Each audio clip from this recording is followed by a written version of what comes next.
Welcome to the Salmon Runs YouTube. Enjoy the video. In this video, I will show how to replace the battery in your Mazda CX-9 key fob.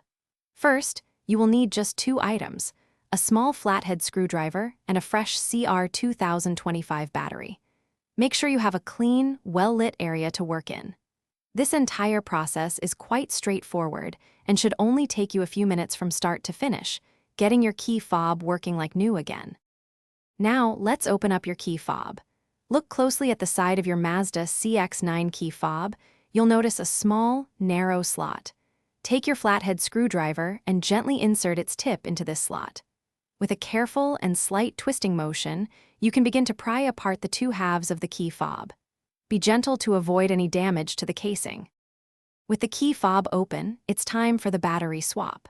Before you remove the old battery, take a quick moment to note its orientation, specifically which side is facing up. Now, carefully lift out the old CR2025 battery. Take your new battery and insert it into the compartment, ensuring the positive side, usually marked with a plus sign, is facing upwards, just like the old one. Finally, let's put everything back together. Carefully align the two halves of your key fob. Once aligned, gently but firmly press them together until you hear a satisfying click, which indicates that the fob is securely sealed.